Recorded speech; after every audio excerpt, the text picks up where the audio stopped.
Ok, gravando. Perfeito. Todo mundo está vendo a tela? Estamos vendo, sim. Sim. Perfeito. Pessoal, boa noite a todos. Meu nome é Carolina, sou R4 de Hepatologia aqui da Escola Paulista. Fiquei responsável de apresentar o caso clínico de hoje. É uma paciente do nosso ambulatório. Ela é do sexo feminino, tem 36 anos. Ela é natural e procedente de São Paulo. Ela é casada, tem um filho e atualmente está gestante com 24 semanas. Ela veio encaminhada para o Hospital São Paulo em 2002 por um quadro de icterícia, dor abdominal, associada à elevação de transaminases. Então, para a gente exercitar, né, o raciocínio lógico e diagnóstico, a gente vai voltar lá em 2002, que foi a época que ela veio transferida para nós, no Hospital São Paulo, e a gente vai acompanhar como foi a evolução dessa paciente até os dias de hoje. Então, em 2002, ela negava comorbidades, não tinha história de etilismo, tabagismo, negava transfusões sanguíneas, viagens recentes, uso de drogas, não tinha nenhum antecedente cirúrgico ou clínico digno de nota. Na história familiar, ela tinha uma tia materna que faleceu aos 15 anos com hepatite, não soube especificar qual era, e não usava nenhuma medicação de uso contínuo. No exame físico, na admissão, ela estava em bom estado geral, ictérica, uma cruz em 4, hipocorada, eupineica, lustre orientada em tempo e espaço, as auscultas eram normais, o abdômen era plano, flácido, indolor à palpação, tinha um fígado palpável a 2 centímetros do rebordo costal direito e o trauber ocupado. Ela tinha um discreto edema de membro inferior e não tinha nenhum sinal de trombose. Então, a história dela começou em 1999, 3 anos antes da admissão dela no Hospital São Paulo. Ela tinha 12 anos de idade e ela apresentou um quadro de dor abdominal difusa, associada a lesões dermatológicas eritematopapilares em tronco e face. Nessa ocasião, ela apresentava também alterações de aminotransferases. O diagnóstico naquela época foi o de varicela, e ela permaneceu com essas alterações enzimáticas, mas não tinha nenhum diagnóstico etiológico definido. 2 anos depois, ela evoluiu com uma icterícia e edema de membros inferiores. Além disso, ela queixava também de episódios repetidos de dores abdominais intensas, algumas vezes ela precisava até internar. E, além disso, ela apresentava também uma irritabilidade discreta associada. 1 ano depois, aos 15 anos de idade, em 2002, ela evoluiu com uma piora dessa icterícia. E também ela teve um aparecimento de colúria, relatava fezes esverdeadas e também tinha febre com calafrios. Em vigência desse quadro, ela precisou de uma internação hospitalar e ela foi transferida ao Hospital São Paulo em março de 2002. Então, só para recapitular, em 99, ela iniciou esse quadro de dor abdominal difusa, teve também aquele quadro de lesões dermatológicas. 2 anos depois, ela apareceu com uma icterícia clínica, um edema de membro inferior, tinha esses episódios de dor abdominal repetidamente e tinha também uma irritabilidade discreta.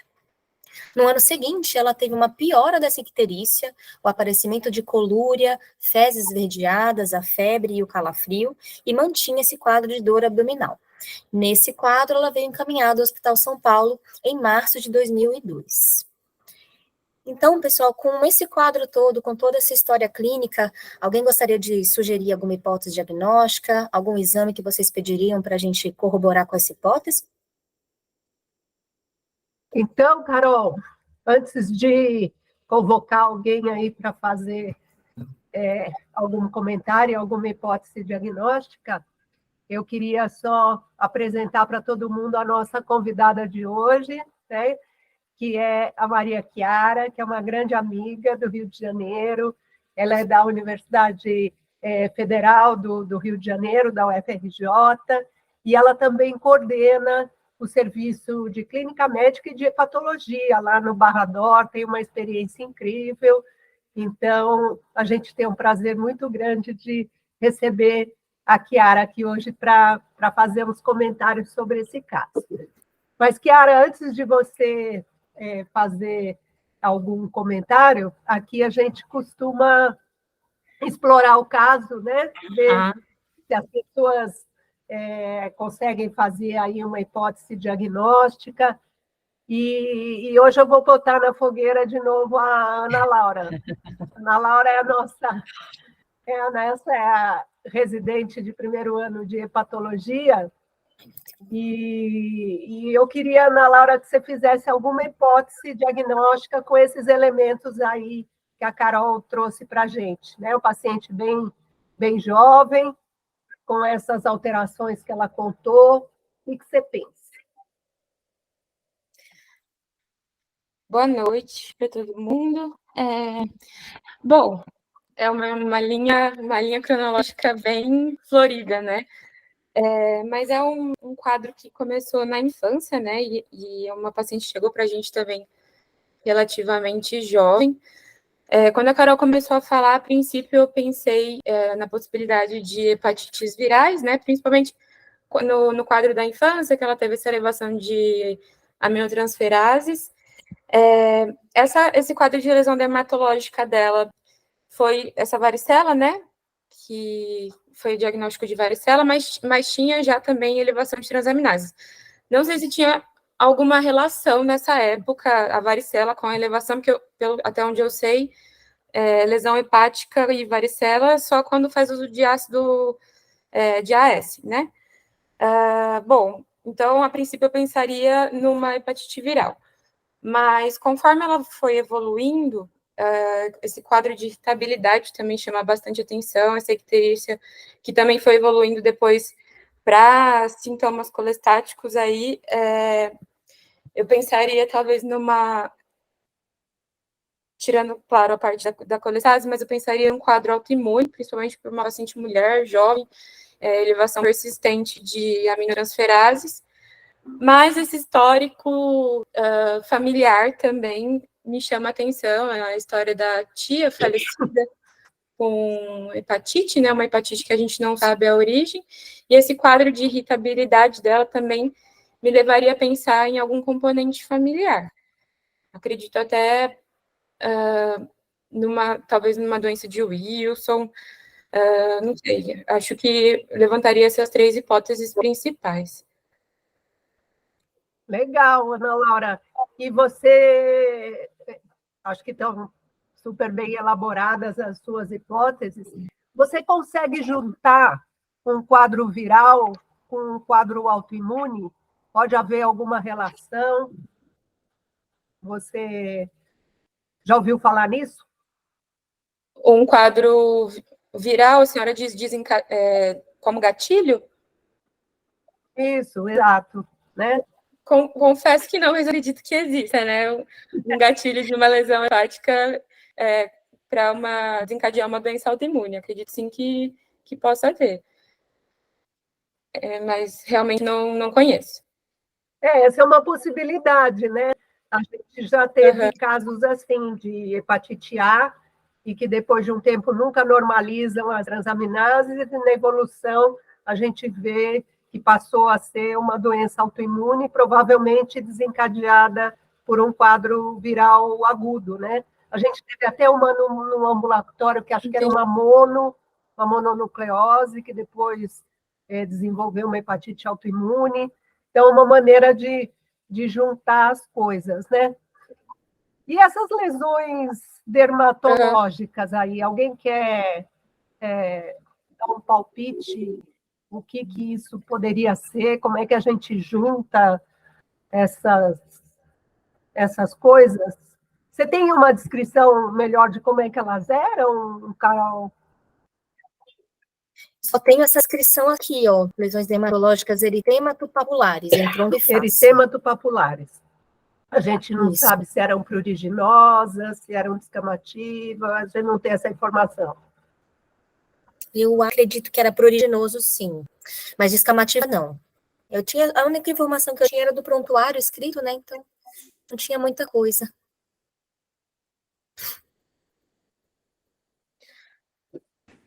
Mas essas lesões persistiram depois? Essas lesões dermatológicas? Não. Foi só essa época mesmo. Porque o que chamou a atenção foi a dor, e aí as lesões acompanharam a dor. Então, esse foi o motivo dela ir no hospital, fazer exame, viram que as aminotransferases eram aumentadas, mas não investigaram mais a fundo. Sumiram as lesões, a dor abdominal ficou indo e vindo, e não teve nenhum diagnóstico ali na época. É engraçado o diagnóstico de varicela com lesão eritematopapular, né? A gente esperaria uma lesão vesicular, alguma coisa assim. Então, ficou meio esquisito.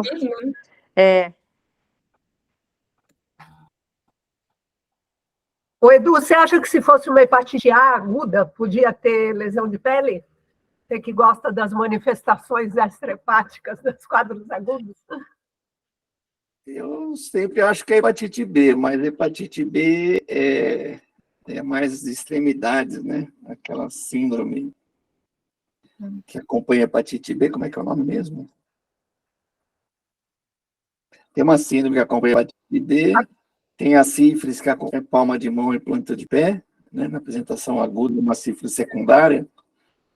Acho que eu não sabia pensar em outras coisas, a não ser os vírus eventualmente não hepatotrópicos fazendo alguma alteração, né?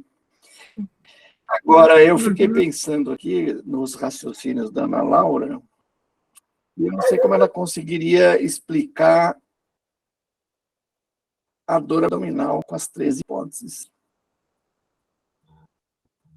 Você pensou, Ana Laura, como é a questão da dor abdominal? A dor abdominal, assim, doutora, eu tinha pensado mais no quadro agudo, de uma hepatite aguda viral, né? Que eventualmente pode ter dor abdominal. Mas depois ela evolui, né? Com uma forma aparentemente progressiva da dor abdominal. Fica cada vez mais importante, né? E isso aí ainda é uma pontinha solta para mim. Doutor Edu, na hepatite B é o eritema nodoso ou eritema multiforme, se não me engano, né? É esse que o senhor queria falar? É uma síndrome que é extremidade, você faz... Acho que é Gianotti, não sei das quantas, né? Tem um nomezinho, né? É uma acrodermatite. Doutor, Isso, uma hepatite. Posso só tirar uma dúvida? Essa lesão de pele com hepatite B, ela cursa durante um quadro agudo? É assim a apresentação? Na hepatite B costuma ser prodrômico. Na sífilis secundária, geralmente acompanha o quadro ictérico.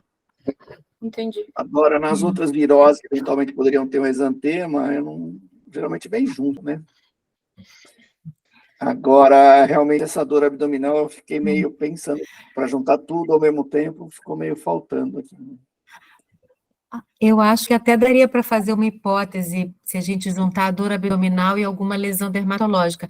Essa lesão dermatológica, ou ela foi casual, de algum quadro viral e foi autolimitada, o que a Patrícia falou chama atenção, porque para varicela não tem descrição de em forma de vesícula, mas se a gente fosse pensar em alguma doença que pode dar alguma vesícula em pele e associação de dor abdominal recorrente, é uma doença rara, né? Mas porfiria está sempre nos diagnósticos diferenciais de dor abdominal aguda, recorrente, e que normalmente tem algum fator precipitante e pode tem um diagnóstico difícil, né? Muitas vezes o doente fica com as dores durante muito tempo e não chega ao diagnóstico.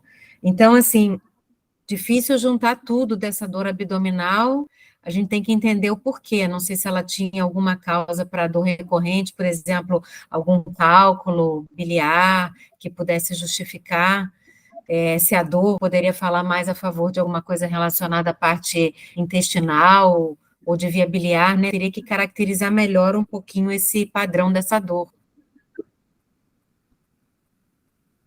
Eu acho que é uma hipótese interessante, né? Porfiria é um diagnóstico difícil, porque se a gente não pensar, não vai fazer o diagnóstico nunca. Não vai fazer. Né? Então, tem que pensar. É verdade. Teve outro caso outro dia, né, Gama, que a gente achou também que a dor abdominal recorrente poderia eventualmente ser porfiria, porque o paciente ainda estava sem diagnóstico. Sempre tem que pensar, né? Eu acho que é interessante. E ela tem uma história familiar também, né? De uma tia, é uma hepatite, de repente pode ser alguma doença que tem algum caráter familiar também. Legal. A porfiria que dá dor abdominal é a que muda a cor do xixi? Intermitente. E deixa a urina avermelhada com exposição ao sol. E às vezes o que faz a dor abdominal é algum gatilho, né? Podem ser medicações. Infecções, né? Álcool. Isso, infecção, álcool. Exatamente. Ao mesmo tempo, Carol, essa questão aí das fezes esverdeadas, febre e calafrio, parece ter sido um episódio único, né? Não sei se isso caracterizou uma colestase ou se foi em outro quadro. Também parece ter sido aí isolado, não? Me pareceu isolado também, como estava descrito no prontuário. Pareceu que foi um gatilho para essa última internação dela, e aí ela veio encaminhada para o Hospital São Paulo na vigência desse quadro. Não era uma coisa arrastada, uma coisa mais aguda. Certo. Nessa hora fica mais importante afastar um quadro obstrutivo, né? Porque dor abdominal recorrente, de repente faz febre, calafrio, tudo pode estar com uma colangite, pode né? Então, colangite. Nesse momento aí. Muito bem, Carol, vamos em frente? Você quer falar mais, Chiara?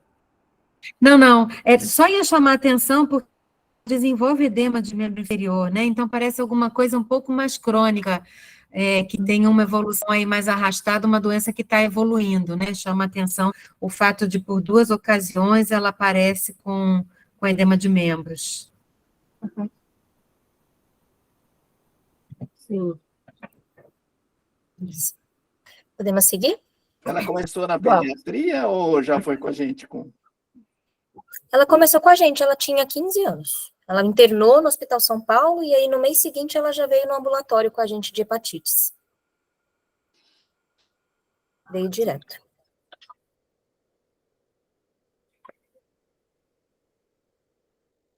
Podemos ir? Sim, vamos em frente. Fechou.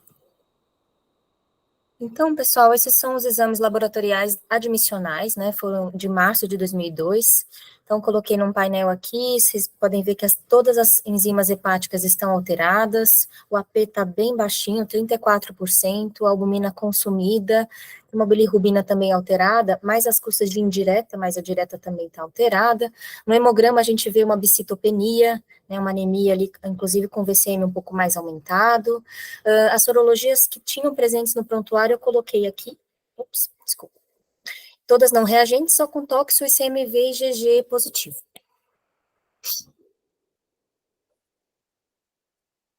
Algum comentário? Ô, Ana Laura, voltemos para você. O que você acha desses exames?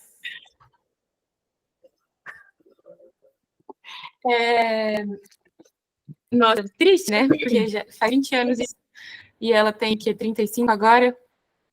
Isso, 36. 36, né? Ela tinha 15 anos.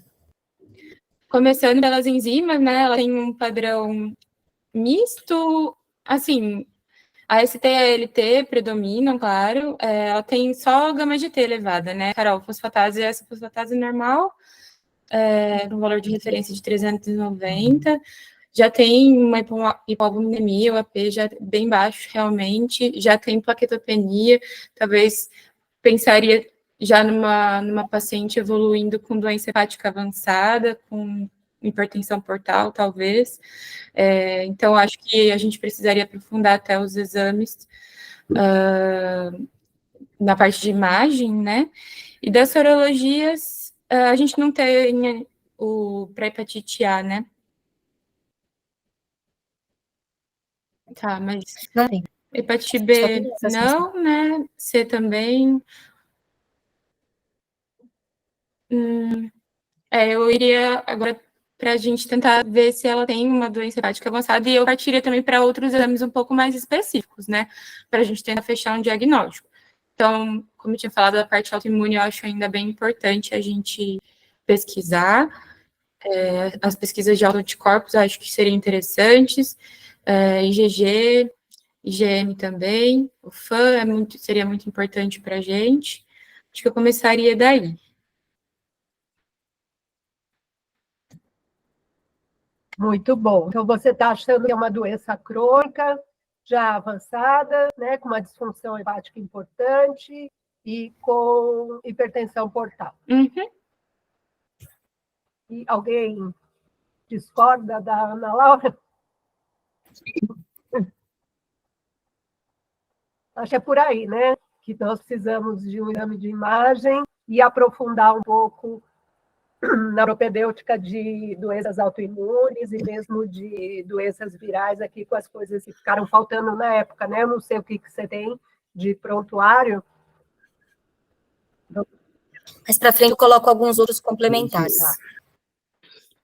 Só para destacar aqui um negocinho que está aqui, essa anemia, esse VCM de 113, né, uma anemia macrocítica, né, plaquetopênica, e a gente se pergunta, assim, tudo bem, aqui parece que é uma doença crônica, AST maior que ALT, perdendo função, poderia ser uma hipertensão portal desse momento associada, esplenomegalia, fazendo essa pancitopenia, mas esse VCM está me incomodando, né? 113 de VCM, com uma hemoglobina de 9,9. Será que tem algum componente hemolítico aí? A gente não tem reticulócitos, a gente não tem DHL, não tem aptoglobina, mas tem um VCM muito grande, né? Esse VCM de 113, se não for carência de B12, não for carência de folato, pode ser hemólise, né? Então, acho que não tem sangue periférico, não tem nada, Carol? Mais para frente tem alguns desses que você disse. Uhum. Você quer falar alguma coisa, Chiara?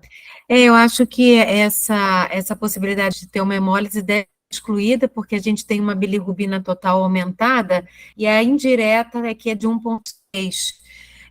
Então, realmente, é preciso saber se ela tem esplenomegalia para justificar que essas alterações hematológicas têm alguma relação com o hiperesplenismo, mas o VGM chama atenção. A gente costuma ver VGM aumentado em hepatopatia crônica também, né? Mas esse é um pouquinho, 113, eu acho que é muito importante excluir hemólise, então a gente precisa dos outros elementos.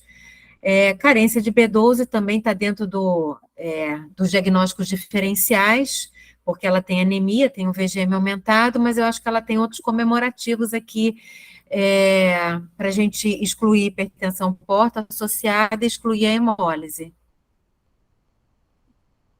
E sem dúvida, né, a questão de já ter sinais de uma hepatopatia mais avançada, já com um tempo de atividade, com atividade de protrombina bem reduzida, né, uma albumina muito baixa.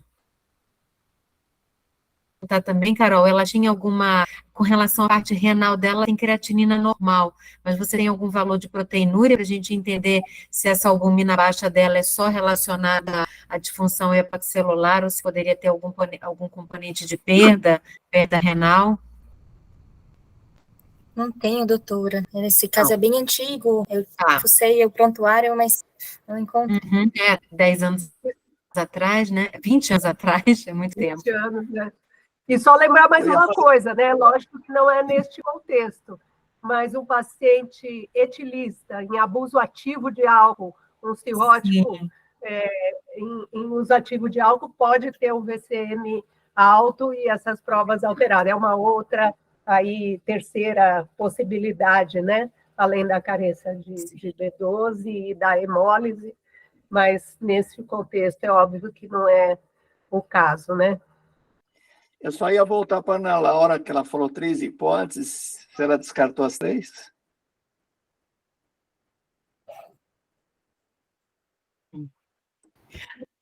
Oi, doutor. Não, eu ainda fico com esse componente autoimune, ele está me incomodando um pouquinho. Acho que mais ele agora.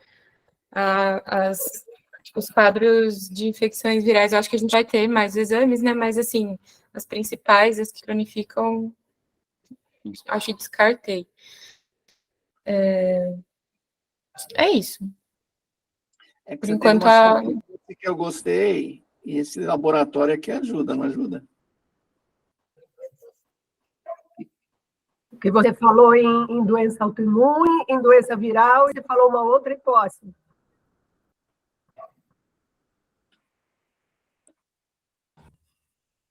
Você esqueceu?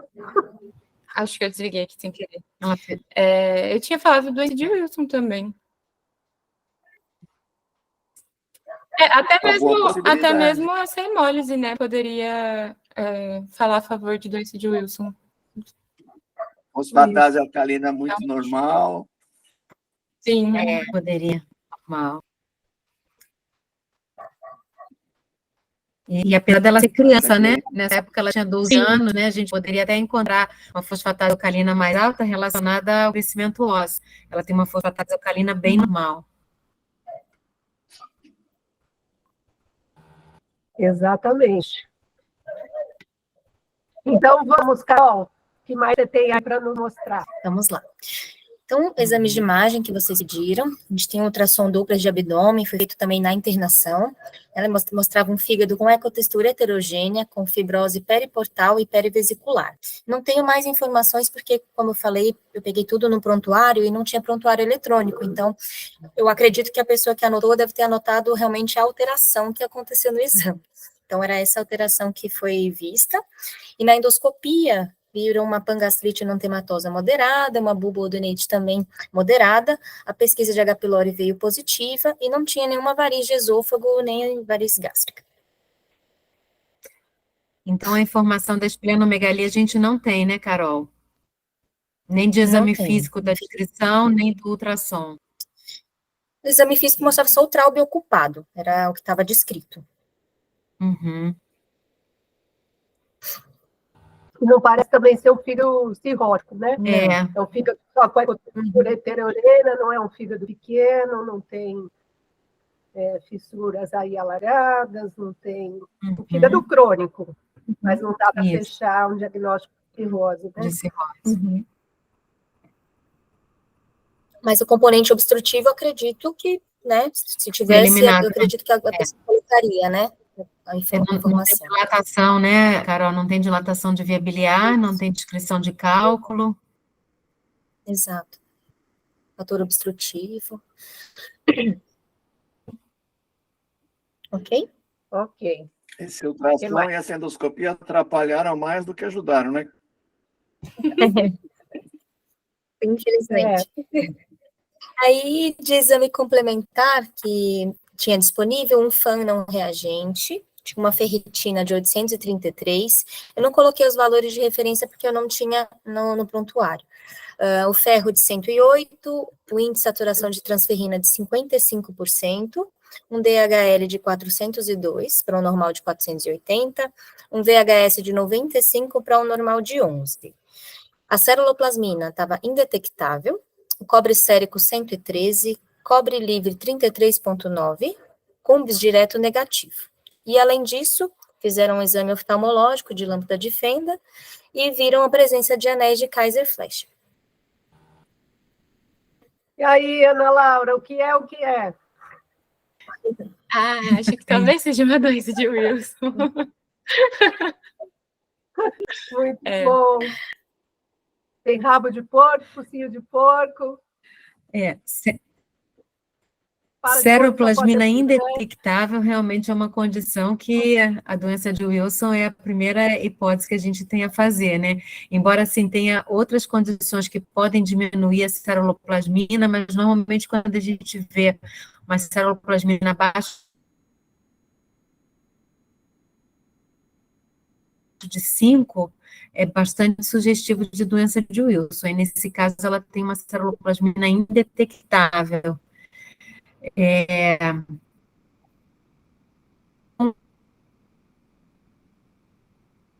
Por isso que eu te perguntei de perda renal, uma outra situação, se tivesse uma nefrose, valor assim, né, indetectável, ele é bastante sugestivo de pensar na doença de Wilson, já que a gente não tem ali a formação da ceruloplasmina, né, por deficiência da proteína ATP7B.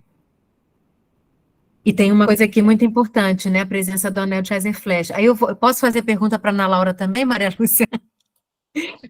Pode, Ana Laura está aí. Está na berlinda, né, Ana Laura? O que você acha desse anel de Kaiser-Fleischer? Essa doente teve no início do quadro uma febre com calafrio, com icterícia, que a gente pensou que pudesse ser uma colangite. O anel de Kaiser-Fleischer é específico para pensar em doença de Wilson, ou ele pode estar presente em outras condições? Doutora, até onde eu sei, ele é bem específico quando a gente tem acometimento neurológico associado, né? Então, no acometimento neurológico, ela tinha uma coisa que foi muito sutil, né, que foi descrita aí, uma irritabilidade, que, na verdade, está descrita, deve ter chamado a atenção de quem fazia o acompanhamento dessa menina. Agora, a presença do anel, sem dúvida, pensando em doença de Wilson, ela está presente em mais de 90% dos casos com a manifestação neurológica. Então, a gente entenderia que essa irritabilidade fizesse parte de um contexto de alguma manifestação neurológica, porque na criança, né, como ela, as manifestações neurológicas podem ser muito sutis. Às vezes são alteração de comportamento, às vezes é uma alteração de rendimento escolar, quadros assim depressivos. Então, a apresentação aqui, a gente não vai esperar aquela apresentação clássica, necessariamente com uma síndrome parkinsoniana, que é uma das características, né, das manifestações neurológicas da doença de Wilson.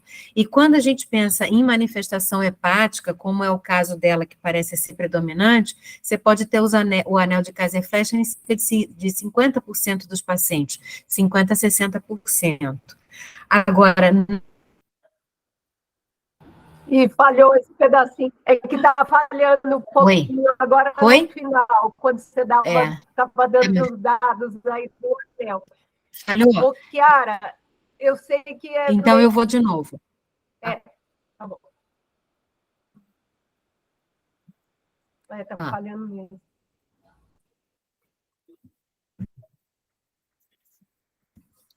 Eu acho, Chiara, que vai ser melhor você passar para o celular.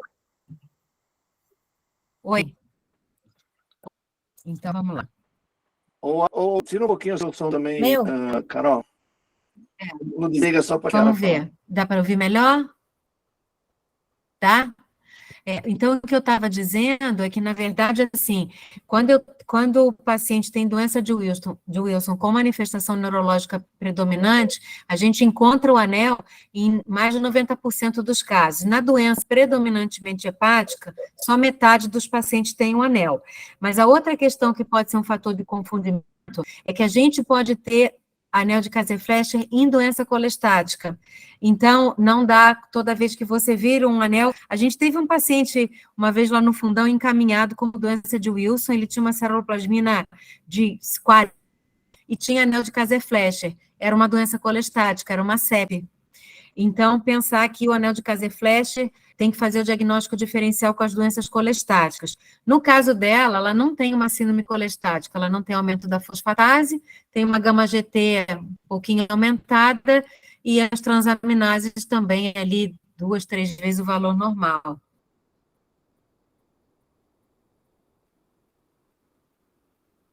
Foi? Estão me ouvindo? Muito bom. Estamos ouvindo, sim, doutora. Legal. Tá. E Gama, você quer comentar desse CUMS? Eu quero, primeiro, acho que perguntar para a doutora Chiara, assim, essa paciente tem agora, portanto, o diagnóstico de doença de Wilson, tem a presença dos anéis aqui, essa relação do anel de Kayser-Fleischer com doença neurológica da doença de Wilson, que chega aí a 90%, enquanto que na doença hepática é 50% dos casos, e às vezes a gente fica achando que não tem doença neurológica, porque não tem a expressão clínica do parkinsonismo. Mas um bom exame neurológico pode detectar rigidez não perceptível, a ectoscopia, sinal da roda dentada e uma hipertonia. Então, acho que nesses pacientes com doença de Wilson, o exame clínico vai além do exame do paciente com doença hepática, né? Ele deve ter um exame neurológico mais apurado, mais sensível, né? Sim, sem dúvida, e na verdade a gente ainda pode recorrer, pensando na doença de Wilson, fazer avaliação com método de imagem, com a ressonância em núcleos da base, também é um outro elemento que ajuda para esse diagnóstico. Sim. E aqui uma coisa que é importante da gente ressaltar é que, baseado nos achados da ceruloplasmina indetectável e da presença do anel de Kayser-Fleischer, já considerando que ela tem um quadro clínico compatível, o diagnóstico de doença de Wilson já pode ser firmado, independente da gente pesquisar fazer outros exames, como, por exemplo, até um teste genético ou até a biópsia hepática. Então, isso é bem definido dentro dos algoritmos, né? Uma célulasminha abaixo de 20, principalmente abaixo de 5, com a presença do anel de Kayser-Flesch dentro de uma condição clínica que dê suporte, né, a esse diagnóstico, o diagnóstico está concluído. Perfeito. Doutora Lúcia, em relação a esse teste de Cumbis, Cumbis direto negativo, né, ele exclui na grande totalidade dos casos a possibilidade de que ali se houvesse uma hemólise, que essa hemólise fosse autoimune, né? E a hemólise da doença de Wilson, ela é Cumbis negativo, né? A lesão é eritrocitária, né? E é diretamente vinculada à lesão do cobre circulante, não é isso? Ou seja, é uma hemólise quase que mecânica, digamos assim, né? Então, o teste de Cumbis aqui direto negativo, caso ela configure os critérios hemolíticos, ela deixaria de ter aí, a gente estava começando aquela discussão anterior, pensando em doenças autoimunes, e aí poderia ter, no universo dessa doença autoimune, mais uma hemólise autoimune, o teste de Cumbis direto vem e diz, não, a princípio não, raramente uma anemia hemolítica autoimune tem teste de Cumbis direto negativo, talvez, não sei, 5% ou menos delas, né? E aí você tem que fazer pesquisas mais específicas, além do teste de Cumbis direto. Mas isso aqui seria o padrão ouro para dizer tem ou não tem hemólise autoimune. Eu tenho uma perguntinha. No meu conceitos sobre Wilson, a manifestação neurológica mais comum não é o parkinsonismo, né? É a síndrome extrapiramidal, com o movimento coreotetótico, com todas essas coisas. Não colocaria em primeira possibilidade, né? Dos casos que eu conheço, todos eles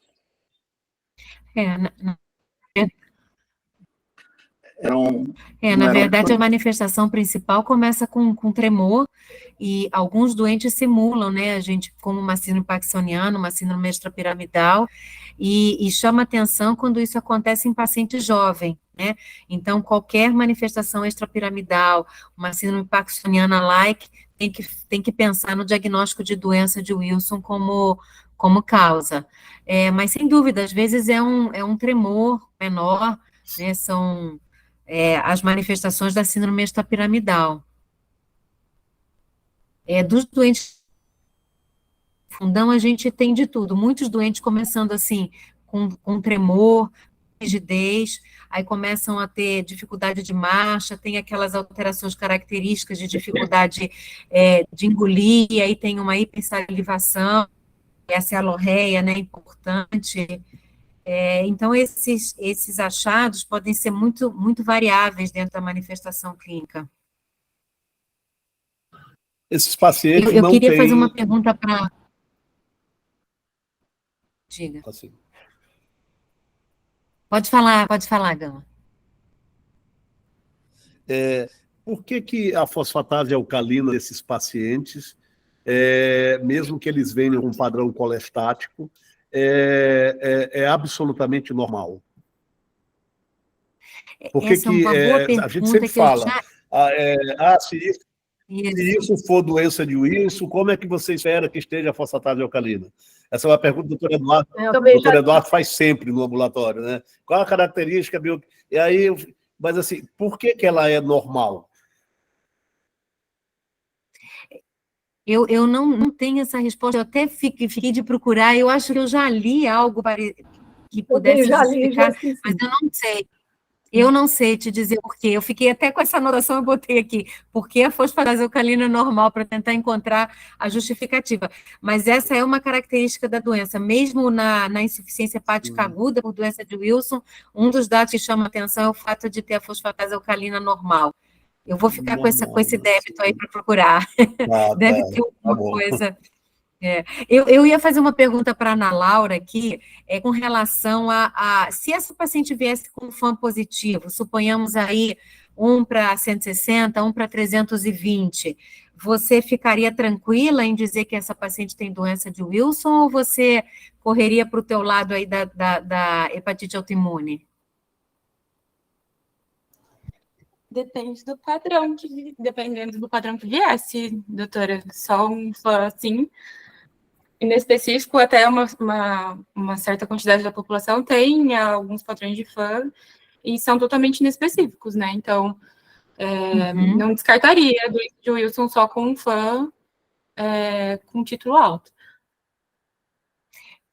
Perfeito, Ana, porque, na verdade, a doença autoimune, como você falou bem no início dessa apresentação, ela é um dos diagnósticos diferenciais, porque muitas vezes você pode ter FAM positivo nos pacientes com doença de Wilson, e quando você faz biópsia, eventualmente, desse paciente, eles podem ter um padrão de biópsia semelhante à de uma hepatite autoimune.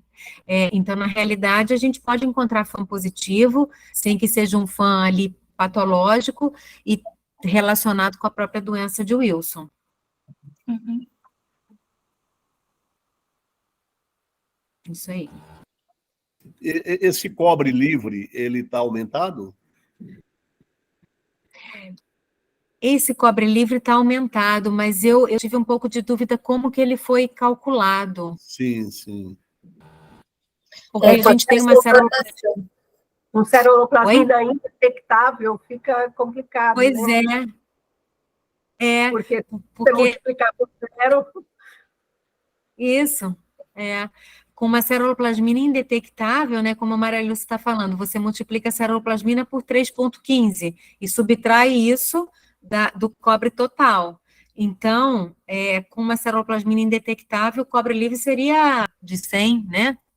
Uma conta aí próxima, um pouquinho mais de 100, porque vai dar 113 menos, aí pelo fato de ser indetectável. Essa não é uma medida muito fidedigna, porque a gente sabe que essa avaliação do cobre livre depende muito da metodologia, como é dosada a seroloplasmina, então esse não é o padrão ouro. A gente não tem métodos aqui disponíveis para uma avaliação real, né, que fosse quantitativa e não feita por um cálculo indireto. Mas me chamou a atenção também que esse cobre livre, ele está aumentado, e certamente vai estar, se a gente considerar o cobre sérico dela uma seroloplasmina indetectável, mas a conta aí não fecha, né? A fórmula que a gente usa para calcular o cobre livre.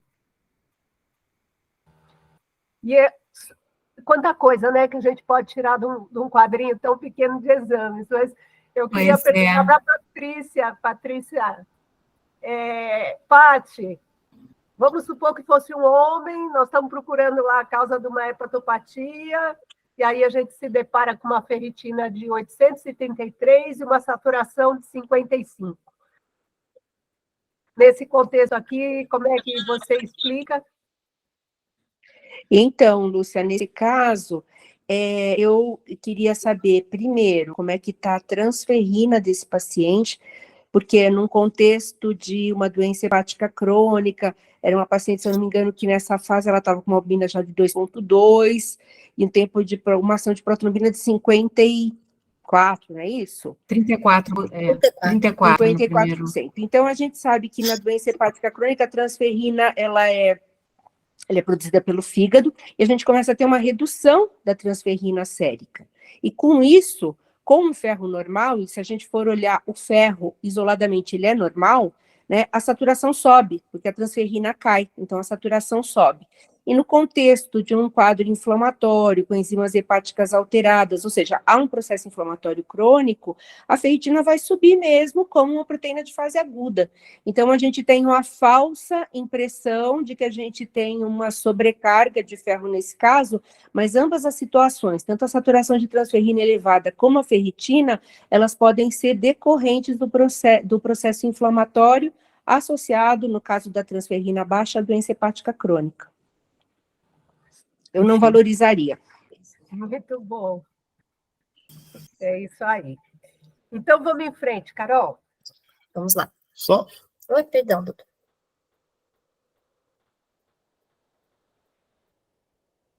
Doutor Gama?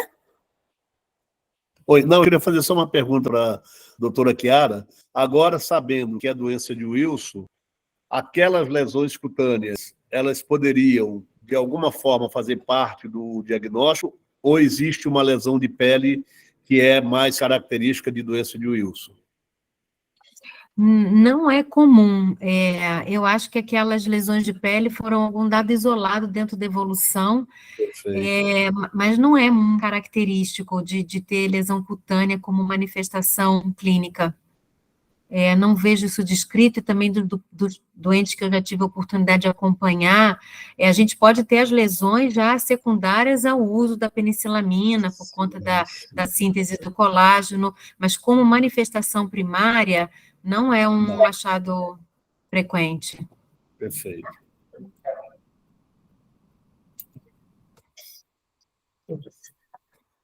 Vamos lá?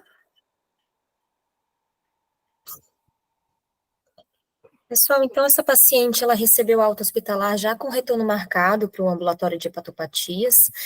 A medicação prescrita, né, no hospital e na alta foi a penicilamina, na dose de 1 grama por dia. Durante esse segmento ambulatorial foi prescrito a peridoxina, 40 miligramas dia, e iniciamos também a investigação familiar de doença de Wilson. O paciente, se eu não me engano, tinha acho que tem 2 irmãos, um mora fora, a gente começou a fazer essa investigação de doença de Wilson naquela época. Em 2003, ela realizou uma biópsia hepática no Hospital São Paulo, também não conseguia acesso ao laudo completo, só conseguia a informação que estava no prontuário.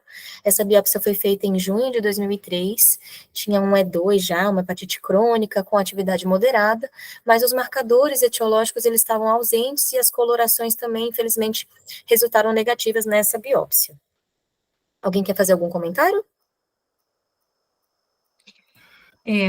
A biópsia, até nesse caso, ela não seria imprescindível, porque você consegue fechar o diagnóstico dela sem a biópsia. Então, a biópsia, dentro dos algoritmos de investigação, ela fica ali restrita se você precisa confirmar, se você tem algum outro diagnóstico diferencial.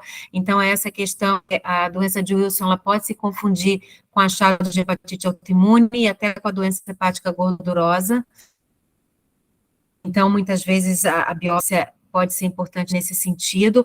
Não tem um achado patognomônico na biópsia, e as colorações específicas, que seriam opseína e rodanina, nem sempre são positivas, porque, na verdade, você não tem uma distribuição homogênea do cobre no tecido hepático. Então, quando as colorações específicas são positivas, mas a ausência dessa coloração não exclui o diagnóstico. Então, ele é muito mais... Nessa ocasião, a gente pensa o seguinte, até para o estadiamento dessa paciente, porque ela não tinha, naquele momento, um quadro que você pudesse afirmar que ela já tinha uma cirrose, apesar de ter sinais de disfunção hepatocelular, pelo menos naquele momento, esplenomegalia, varizes, então pode ser que essa biópsia tenha sido indicada com esse objetivo, já que a gente não tinha marcadores de avaliação indireta de fibrose. Mas do ponto de vista de necessidade da biópsia para diagnóstico, especificamente nessa paciente, eu acho que não seria necessário, porque a gente fecha com o quadro clínico, a ceruloplasmina e o anel de Kaiser-Fleischer. Mas mostra que ela tem uma fibrose, realmente não parecia ser cirrótica, e enfatizando que as colorações negativas não excluem o diagnóstico. Perfeito. E aí, o que fizeram, Carol? Então, ela permaneceu em uso da penicilamina desde 2002, que foi o momento da alta, até 2012, e a gente ficou monitorando os resultados, né, pela dosagem do cobre e também pelas enzimas hepáticas. Eu peguei alguns resultados, né, nesse período de 2002 até 2012, do cobre urinário, sérico, livre, né, esses valores estão aqui nessa tabela, e aí no slide seguinte eu vou mostrar como que foi essa resposta das enzimas hepáticas ao início do tratamento. Não sei se a doutora Chiara quer fazer algum comentário desses valores. Então, sempre do cobre livre, por exemplo, em 2007, ela tinha um cobre urinário baixo, um cobre sérico dentro do normal, mas um cobre livre muito alto, que se a gente de novo aplica aquela fórmula, a conta não tem como sair, a não ser que a gente aqui considerasse que essa paciente, por exemplo, se ela tem E aí tudo bem, eu até cheguei a simular o cálculo da ceruloplasmina. A ceruloplasmina teria que ser de 2, que é possível, porque ela era indetectável. Em geral, quando você começa a tratar o paciente, ela pode subir um pouquinho. Então, eu imagino que a ceruloplasmina, nesse primeiro ano aí de 2007, ela fosse de 2, e aí essa conta dá um cobre livre aumentado. Então, nesse momento, em 2007, a impressão que dá é que é uma doente que ainda não está tratada, com o tratamento dela pleno, porque ela tem um cobre urinário baixo e ainda mantém um cobre livre elevado. Então, nesse momento, ela estaria subtratada, ou porque ela não tem adesão, ou porque a gente precisaria evoluir com uma dose maior da penicilamina. A gente aqui não tem também menção ao peso dela, né? Em geral, a gente faz em torno de 20 miligramas por quilo, para saber se era uma doente de baixo peso, se era uma doente mais obesa, para tentar otimizar. Mas 1 grama de penicilamina está dentro a gente faz 1 grama, 1,5 gramas, então teria que avaliar melhor aí a adesão, mas me parece, pelo menos em 2007, que aqui está faltando, ela está subtratada, porque o cobre urinário esperaria que tivesse aumentado. Se a gente pegar naquela fase de início do tratamento, já não é o caso, né? Ela começou a ser tratada entre 2002 e 2003, então nesse momento a gente espera encontrar um cobre urinário naquelas faixas de manutenção, que fica entre 200, 500, 150, 500. Então, 15 estaria muito fora. Quando a gente vê em 2009, já parece que ela está melhor ajustada, se a gente for considerar a questão do cobre urinário, então 291 está ok. Em 2010, então, significa que é uma doente que ainda tinha cobre em excesso, porque a gente consegue chegar aí a um valor de 700 em 2010. Aí depois volta a cair, né? Então, assim, me parece que essa doente oscilava um pouquinho em relação ao controle dela. Não sei qual foi a impressão que você teve quando leu o prontuário. Mas em 2007 me parece subtratada e depois eu acho que ela já começa a atingir valores mais estáveis. Isso mesmo. Tem alguns relatos no prontuário dessa hipótese de má adesão. Teve alguém também que escreveu a possibilidade dela estar ingerindo muito mais alimentos com cobre. Já aconteceu realmente durante essa evolução do tratamento dela. E eu vou te dizer uma coisa, há uma década atrás, o acesso à penicilamina, não sei qual era a experiência de vocês em São Paulo, mas não era tão fácil, porque muitas vezes os doentes deixavam de fazer a penicilamina por falta de acesso mesmo. Quando não era fornecida, eles tinham que importar, então isso atrapalhava demais. Mas a impressão é essa, olhando esses exames, que não era uma doente que tivesse tido aí nesse período um controle otimizado. Sim. Doutora, e a dosagem da ceruloplasmina no segmento da doença, ela não é tão importante igual o cobre urinário e essas outras dosagens, não, certo? Certo. Então, assim, a ceruloplasmina pode variar nesses valores de acordo com o método que você usa, mas o mais importante é a gente ver o quanto que ela está excretando, né? Então, a gente coloca essa regra aí de pelo menos 150, entre 150 a 500, 200 a 500 de cobre urinário, e o cálculo do cobre livre, ele é falho. Algumas vezes, eu não sei se você já... Mas a gente faz o cálculo do cobre, ele dá negativo, ele é não interpretável, porque você mede ali a ceruloplasmina, às vezes tem a ligada ao cobre, a não ligada, então não é o método mais fidedigno. Hoje em dia, existem propostas, né, e estudos em andamento, onde você pode fazer uma mensuração desse cobre livre, que não é um cálculo, então ele seria muito mais valioso para a gente. Mas é o que a gente tem, né? Então, eu acho que a questão ele é muito mais para você fazer um balanço, por exemplo, como em 2007, se eu encontro um cobre urinário muito baixo, com cobre livre muito alto, em geral, esse cobre livre num paciente tratado, ele teria que estar abaixo de 15. Então, isso sugere subtratamento. E se eu tiver, por exemplo, aqui, em 2010, eu tenho uma quantidade de cobre urinário ok, o cobre sérico está baixo, provavelmente esse cobre livre do paciente está baixo, é um doente que está provavelmente com tratamento adequado, talvez um pouquinho mais. Então, você sempre tende a fazer a interpretação conjugada, mas nesse aspecto eu acho que a gente tem que valorizar mais o cobre urinário. E sempre ter o cuidado de ser a urina de 24 horas, se ver se o doente coletou todos inclusive de noite, né? Explicar como é que tem que fazer essa coleta para a gente não ter perda. Mas esse cobre urinário, então, de 700 e pouco, eu fico tranquila com o meu tratamento. Sim, a gente tem aqui um cobre sérico baixo, provavelmente se a gente considerar aquela ceruloplasmina de 2, né, ele vai estar ali dentro de um valor adequado. Então, eu acho que nesse momento, em 2010, ela devia estar com um controle melhor. E sem dúvida mostrando que ela ainda tem excesso de cobre para botar, para eliminar. Exatamente, isso para fora, né? Controle melhor, mas não resolvida, né? Ela está em processo exatamente. de cobre. Exatamente. Mary, você, como a gente discutiu uma vez lá, o frasco normalmente ele deve ser fornecido, né? Exatamente, porque você pode ter contaminação do próprio frasco, né? Isso. Não é difícil Isso. você ter frascos contaminados com metal pesado, principalmente esses frascos plásticos que a pessoa usar, que não forem fornecidos pelo laboratório, né? Então, o ideal é uma coleta no laboratório que forneça os frascos e frascos livres de metal, para não falsear também a dosagem. Além do volume, né? Como a Chiara comentou. Então, para a Chiara ou para a Lúcia, a suspensão da medicação para dosagem, que uma das meninas falou no ambulatório, que o Betinho disse que tinha visto que acho que 48 horas antes você precisaria suspender. Gerou uma dúvida, né? Se precisava suspender ou não.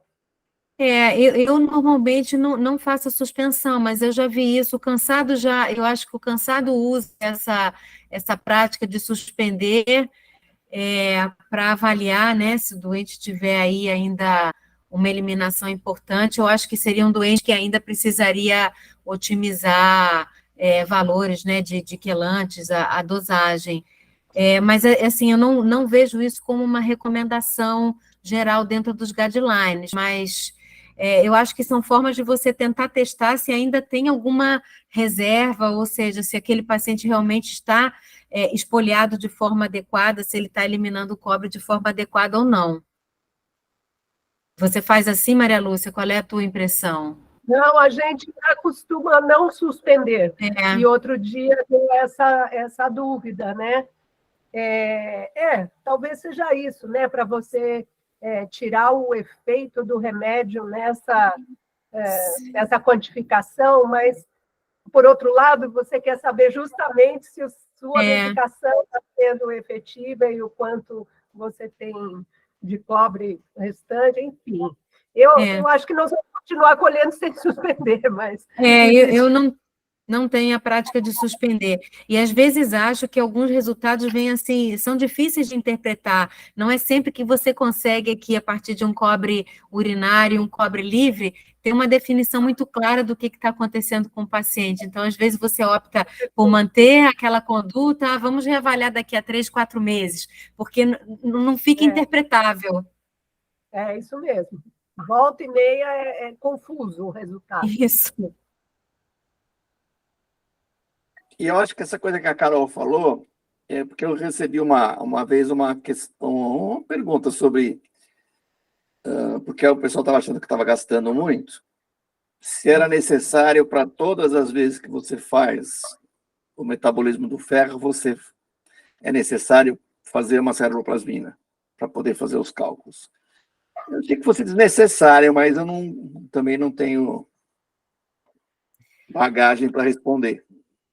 Eu acho que ela não muda muito, Eduardo, sabe? Eu acho que ela, assim, um paciente que tem indetectável vai variar de uma ceruloplasmina de 2, 5, raramente ele vai chegar a uma ceruloplasmina acima de 10. Então, do ponto de vista de comprometer essa avaliação do cobre livre, eu acho que não é tão importante. E a gente pode fazer uma dosagem do cobre livre, às vezes eu acho que a gente faz mais do que o necessário, mas se o doente vem em uso regular, muitas vezes, assim, o doente já como ela, que já tem muitos anos de tratamento, pode a cada 6 meses, por exemplo, para a gente tentar reduzir custo. Então, eu acho que isso ele é muito mais... o efeito seria para a gente tentar fazer esse cálculo do cobre livre. Mas se o doente tem uma ceruloplasmina estável ao longo da vida, talvez a gente possa usar resultados anteriores, né, para simular esse resultado. Porque o custo é um problema, né? Não são exames que a gente faz rotineiramente, até mesmo na universidade, a gente não consegue fazer isso regularmente e com muita frequência o paciente precisa pagar pelo exame. Doutora Chiara, você faz com alguma frequência o teste de sobrecarga com D-penicillamina naqueles pacientes, por exemplo, que têm menos de 100, mas mais do que 40 na urina? Você faz ou isso fica reservado só para a população pediátrica? Então, esse teste, a validação dele é para a população abaixo de 18 anos. E ele é utilizado como um acessório, quer dizer, que você faz para o diagnóstico, porque as crianças, muitas vezes, sem sintoma, têm uma eliminação de cobre urinário mais baixo. Então, você pode fazer esse teste da penicillamina, oferecendo durante 24 horas uma sobrecarga, né, uma dose maior, e avaliando. Então, ele teria maior utilidade para a gente utilizar no diagnóstico e na população infantil abaixo de 18 anos.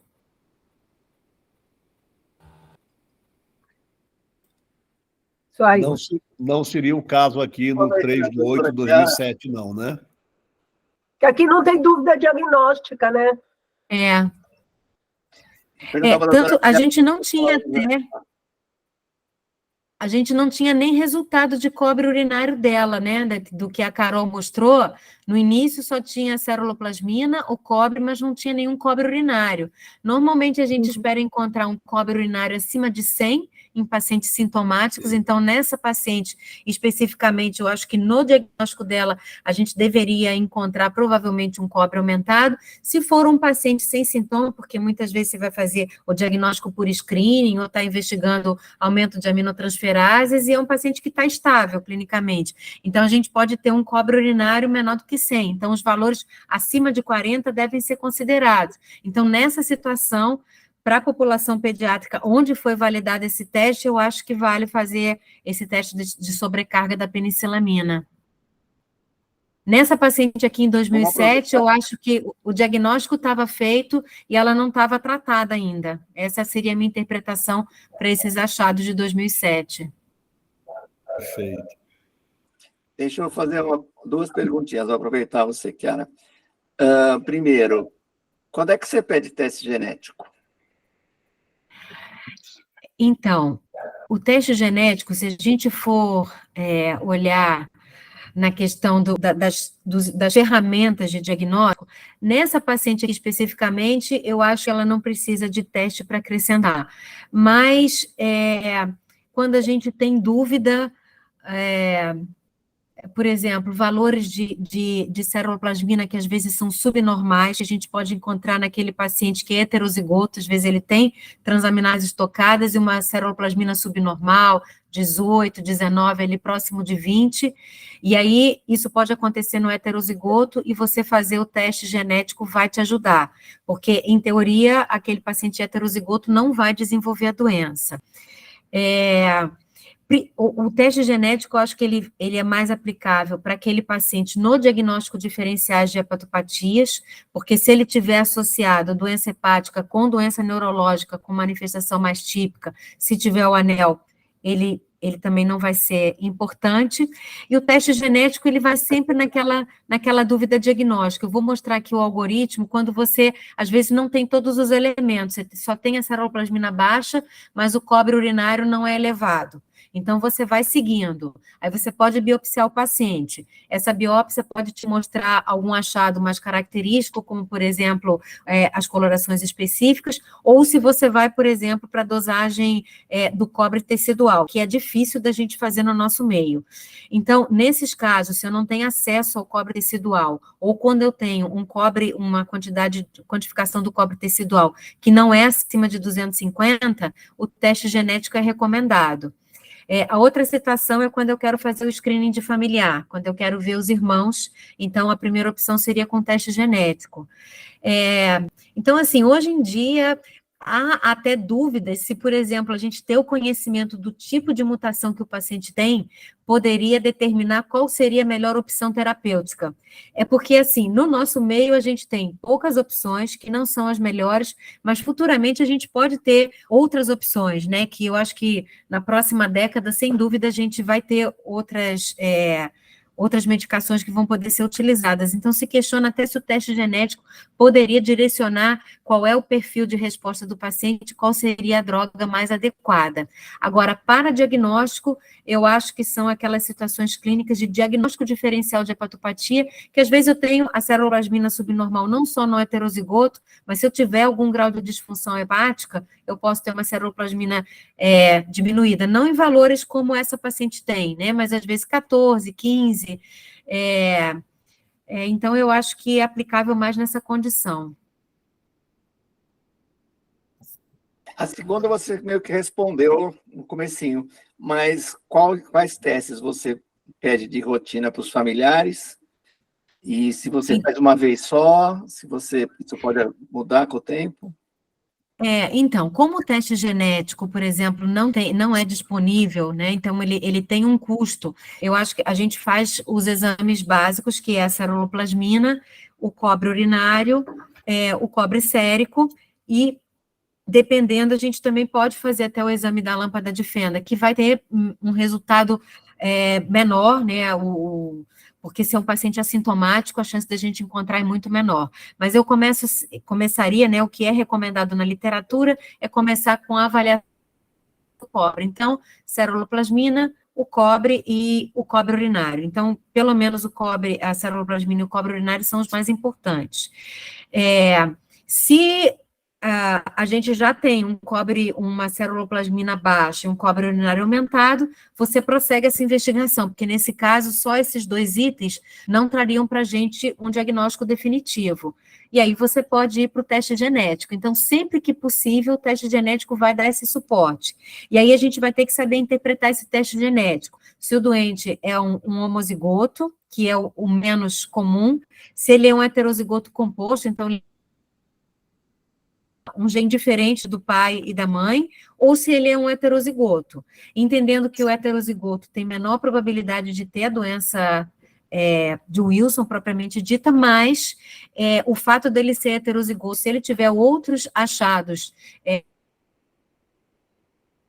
da ceruloplasmina e ao cobre urinário, ou seja, uma condição clínica altamente suspeita, não também eliminar a possibilidade, já que a gente não consegue ter um mapeamento completo de todos os genes, e a gente, na parte dos introns também, não é possível ver, então é sempre uma interpretação que você tem que fazer de forma individualizada.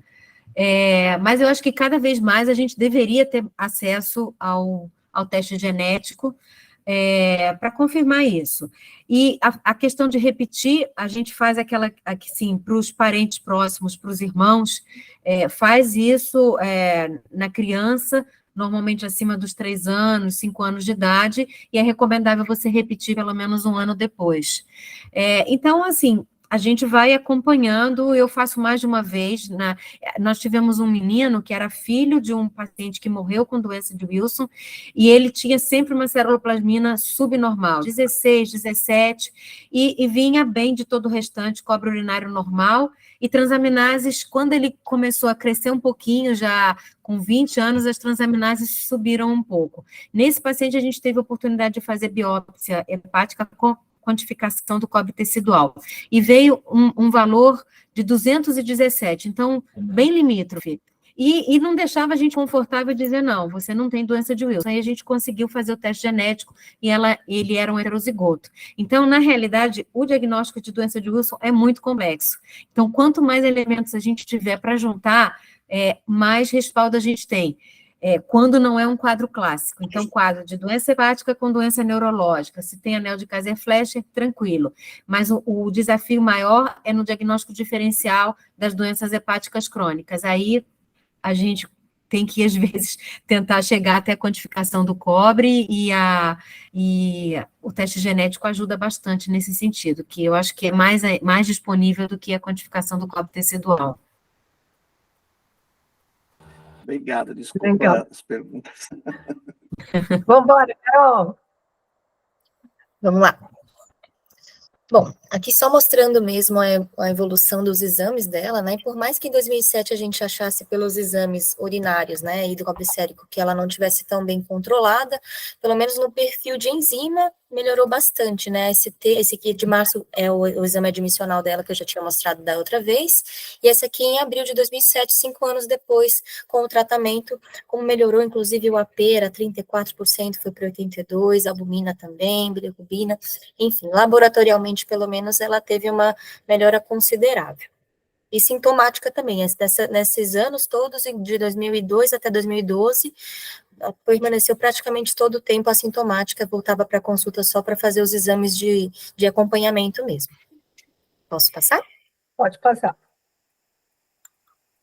Bom, em 2012 foi suspenso o tratamento com a penicilamina e iniciaram zinco 50 miligramas de 8 em 8 horas. Em 2015, ainda com o uso desse zinco 150 miligramas dia, ela engravidou e ela teve um parto prematuro, com 27 semanas. E o recém-nascido acabou falecendo com 29 dias de vida, porque ele desenvolveu uma lesão renal aguda secundária à má formação renal. Esses são os exames que eu tenho dessa época. Só tenho esse cobre urinário e cobre sérico, tanto de 2015, 2016, que foi esse período aí peri-parto. Tá? Não sei se você quer fazer alguma consideração, doutora Chiara. Você acha que a gente fez bem, Então. Chiara, de passar para zinco? É que a gente não tem exatamente como é que ela estava, né? Não, eu acho que sim, ela já estava há muitos anos em tratamento, né? Quase 10 anos, que é 2002, 2003. Então, a gente já espera que seja um doente estável desse ponto de vista. A gente viu que ela recuperou função hepática, que ela tem transaminases normais. E essa avaliação aqui do cobre urinário, ela era em vigência de coprimine ainda, né? Provavelmente, Então, de 2015. não, só de zinco. Ela terminou o Porque tratamento com coprimine em 2012, e Aham. aí em 2015 ela estava só com zinco ainda. Se for em zinco, ele está adequado, porque com zinco o valor do cobre urinário é mais baixo.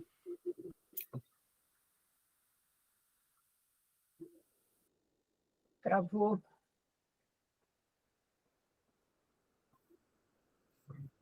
Congelou a Chiara. Oi. Oi. Foi? Você ficou Oi? congelada. Congelou? Opa, então vamos lá de novo.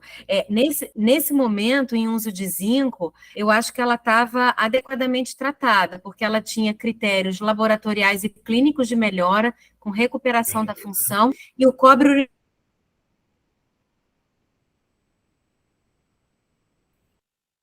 entre 30 e 100, ou seja, abaixo de 100. Então, e com cobre sérico baixinho. Então, essa doente me parecia bem controlada nesse momento. Então, eu acho que foi acertada a troca para zinco.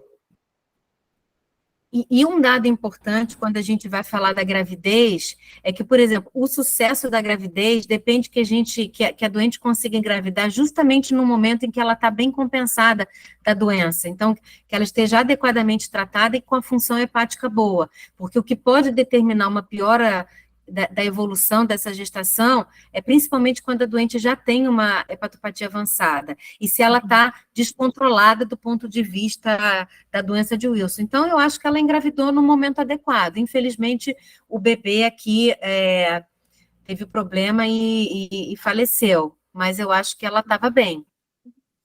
Parto prematuro e má formação, alguma associação com doença de Wilson? Então, isso é um dado interessante também na literatura e controverso. Eu até andei revendo algumas coisas para hoje comentar. Do ponto de vista de parto prematuro, da evolução da gestação, é definido que ela praticamente é igual à da população normal, é quase normal se a paciente com doença de Wilson engravidar sobre condições ideais e com controle da doença. O que realmente impactaria numa evolução desfavorável da gravidez seria essa questão do não controle. E é muito pior, por exemplo, pacientes que ainda não tiveram diagnóstico. Por exemplo, você pode ter na fase pré-tratamento perdas fetais de repetição. Até tem um estudo que compara que antes da paciente ser tratada, tinha 40% de abortamento espontâneo. Depois do tratamento, isso caiu para 19%. Então, essa questão do controle da doença, eu acho que é o ponto fundamental.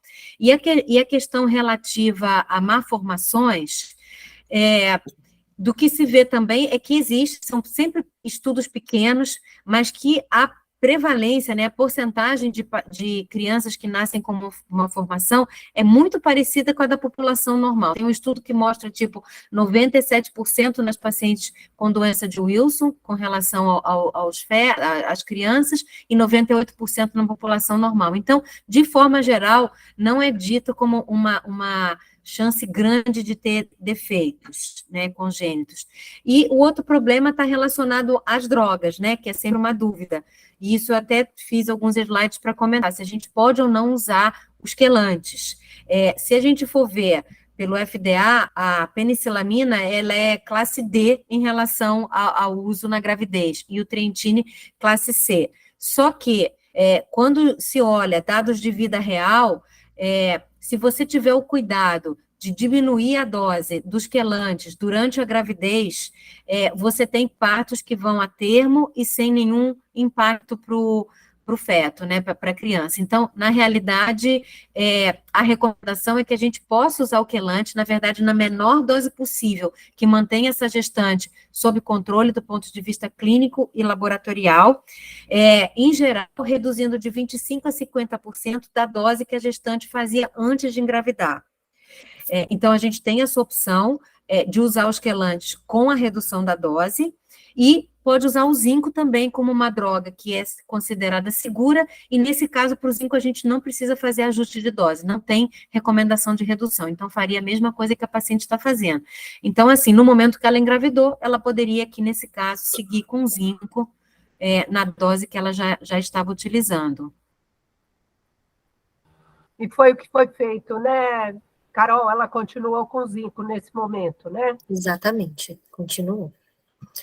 Então, vamos.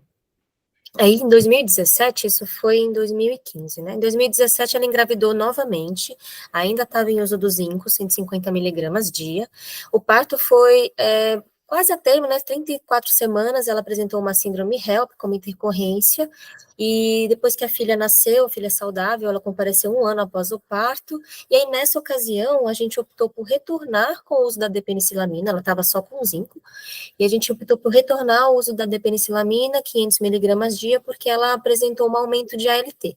A ST também, mas mais ALT, 79 para um normal de 33. E esse era o cobre urinário, o cobre sérico e livre que ela tinha nesse momento, em 2018. Quer comentar aqui, Chiara, o que pode ter acontecido com ela?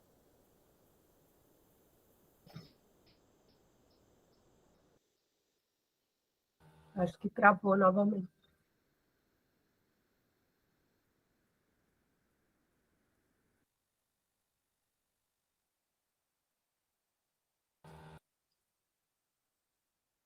Será que ela está escutando a gente? Travou total. Travou total.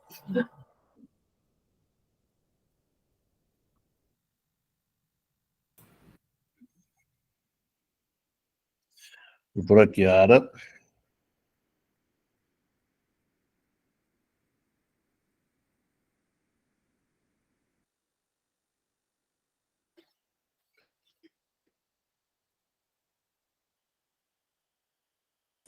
Ela saiu, acho que ela vai tentar entrar por outro. Uhum.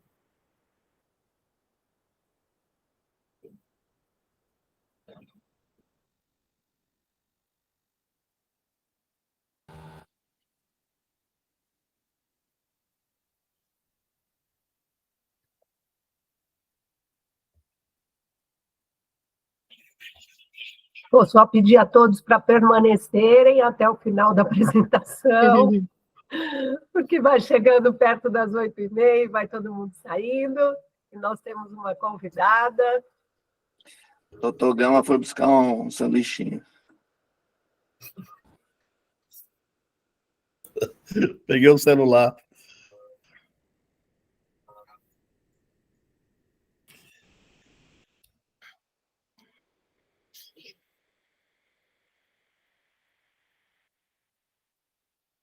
Será o que houve? Está no mute, doutora Lúcia.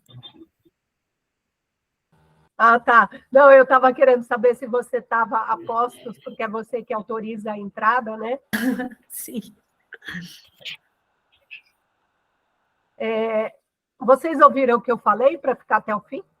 Sim, sim, Ah, sim, tá. sim. Eu sei que estava fechado. Estamos esperando, doutora. Vai ter uma super aula dela depois, doutora Chiara. Então, ela preparou um resumo. Bom, Carol, falta muito para terminar o caso? Não, doutora, falta só mais 2 slides, esse e outro.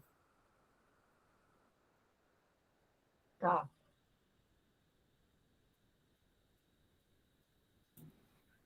Que eu acho que a gente pode terminar o caso e quando ela entrar, ela faz o resumo dela. Tá bom? Beleza, tá bom. Então, aí, nessa ocasião, né, 2017 ela chegou aqui, eu tinha tido, Acho que ela... engravidou A doutora novamente. Chiara entrou de Pronto, novo. voltei. Desculpa Opa. que caiu. Pronto.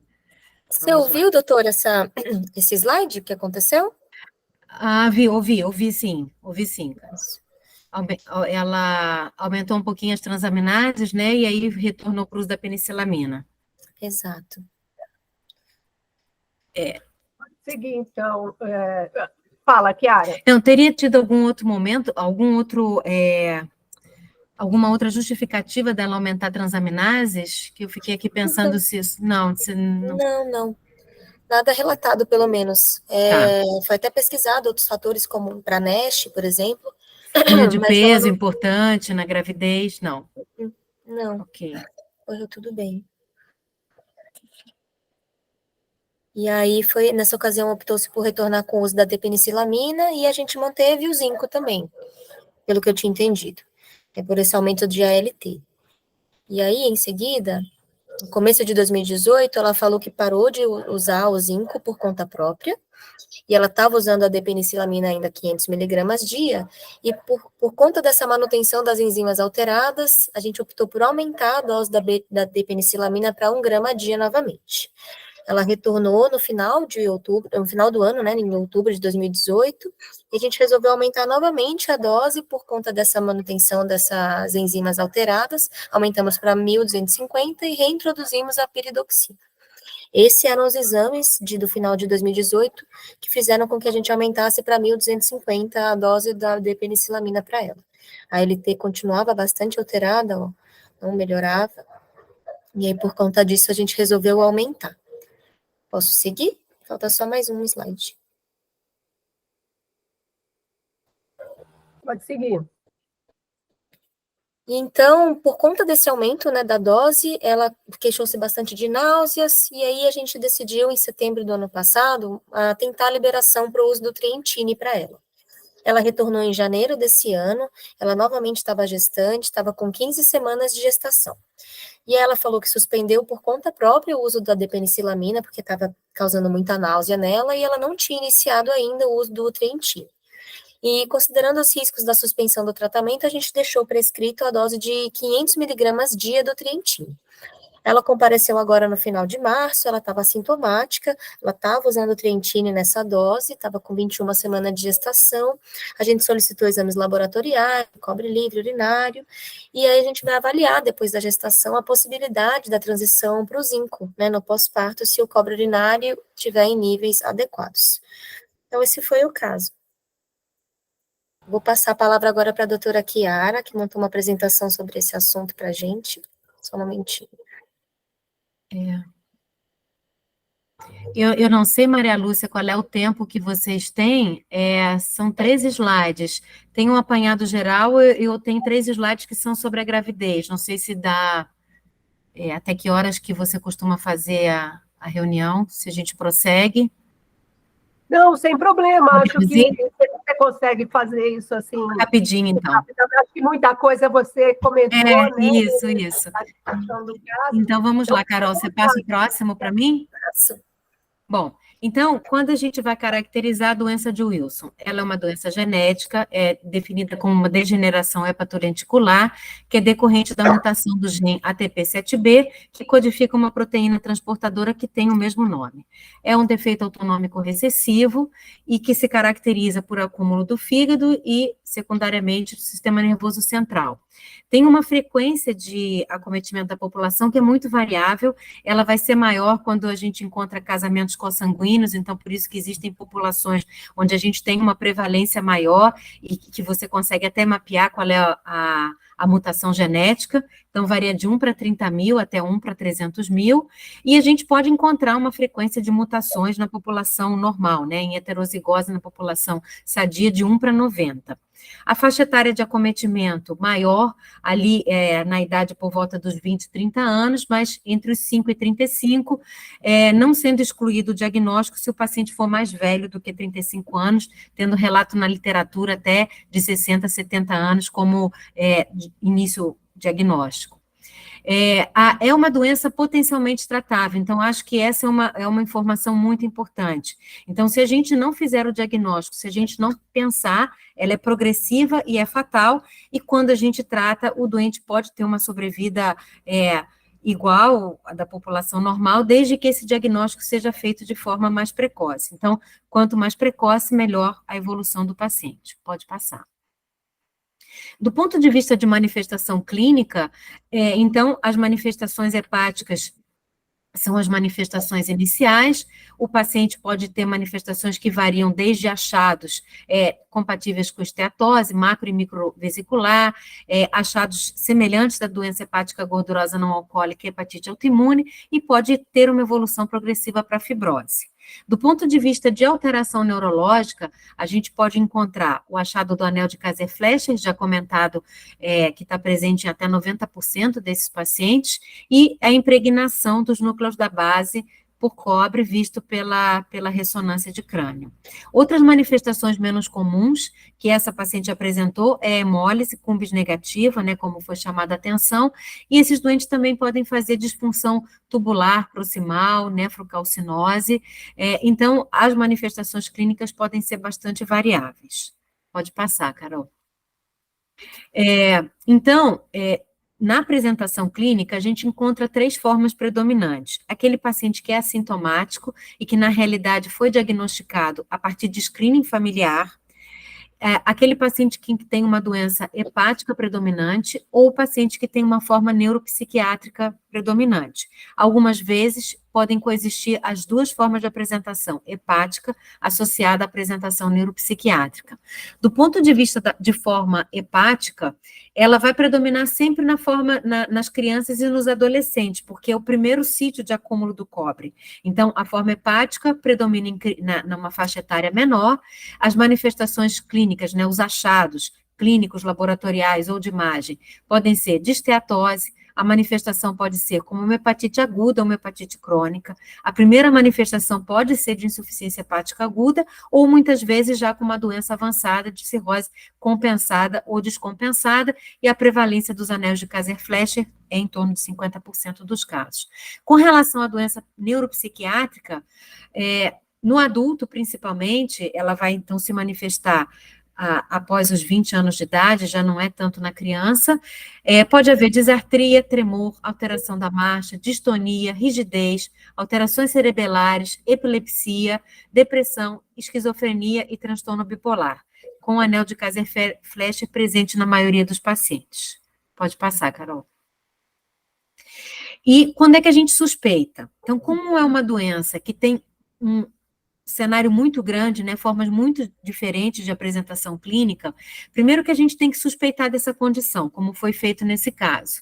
E os elementos diagnósticos principais são a seroplasmina baixa, normalmente abaixo de 20, e o método que é recomendável para avaliação é o de nefelometria. O cobre sérico, ele não ajuda muito nesse diagnóstico, ele normalmente é baixo ou normal, e a excreção do cobre urinário num paciente sintomático, em geral, é acima de 100 microgramas nas 24 horas. No paciente assintomático, é valorizável a partir de 40 microgramas em 24 horas.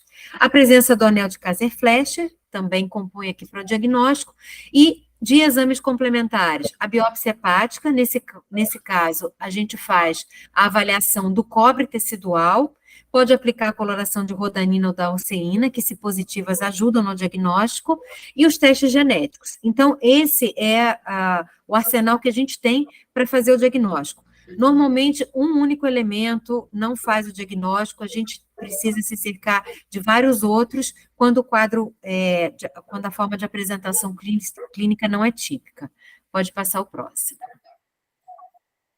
Esse é um algoritmo bastante interessante para a gente avaliar a investigação da doença hepática. Então, a gente pode ter vários cenários. Aquele paciente que tem um anel de Kayser-Fleischer, tem a seroplasmina abaixo de 20 e que tem um cobre urinário já acima de 40, esse paciente já tem um diagnóstico estabelecido. Então, eu não preciso ir para a biópsia hepática nem para pesquisa genética. Agora, se eu tiver uma combinação de, por exemplo, eu posso ter o anel de Kayser-Fleischer, mas a seroplasmina não é baixa. Então, existem condições que aumentam a seroplasmina. É uma proteína de fase aguda, então processo inflamatório, uso de estrogênio, a própria gravidez, então isso pode falsear o meu diagnóstico. Nesse caso, a biópsia hepática seria recomendada e a gente faz a avaliação da quantificação do cobre tecidual e o valor acima de 250 microgramas é tido como um valor diagnóstico. Se eu tenho aqui outras combinações, eu tenho só a seroplasmina baixa, eu vou para a biópsia hepática, ou eu poderia ir também para o teste genético. Se eu tiver seroplasmina baixa, cobre urinário aumentado, mas não tenho anel de Kayser-Fleischer, então eu tenho que seguir na quantificação do cobre. Se o cobre tecidual, ele fica num valor intermediário que não é diagnóstico, aí se aplica o teste molecular. Mas cada vez mais o teste molecular tem sido utilizado antes da gente fazer a biópsia hepática com a quantificação do cobre tecidual. Valores de cobre tecidual abaixo de 50, em geral, excluem o diagnóstico de doença de Wilson. Então, de uma forma geral, a gente precisa compor todos esses elementos para poder chegar ao diagnóstico. Pode passar o próximo, Carol. Então, tem algumas situações clínicas que a gente precisa considerar o diagnóstico de doença de Wilson. Então, sempre que eu tiver alteração hepática de etiologia não definida em pacientes entre 5 e 35 anos, doença de Wilson deve estar no diagnóstico diferencial. Toda doença hepática associada a manifestações neurológicas ou neuropsiquiátricas. Claro que aqui a gente exclui aquele doente que tem doença hepática avançada e faz uma manifestação de encefalopatia. A gente viu que as manifestações neurológicas da doença de Wilson são diferentes. Pacientes jovens que tenham parkinsonismo, tem que excluir doença de Wilson. Sempre avaliar um paciente familiar de primeiro grau, né?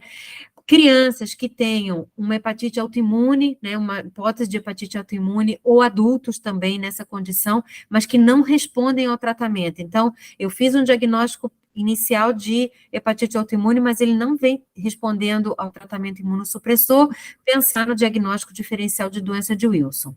Sempre que eu tiver uma insuficiência hepática aguda associada à hemólise, e nesse caso aqui a paciente não tinha propriamente uma insuficiência hepática aguda, mas tinha sinais de doença hepática mais avançada, com hemólise com bis negativo, e adultos que têm quadro de doença hepática gordurosa não alcoólica, que não tenham fatores de risco para pensar nessa doença. Então, nesse caso, o diagnóstico de doença de Wilson entra nos diagnósticos diferenciais.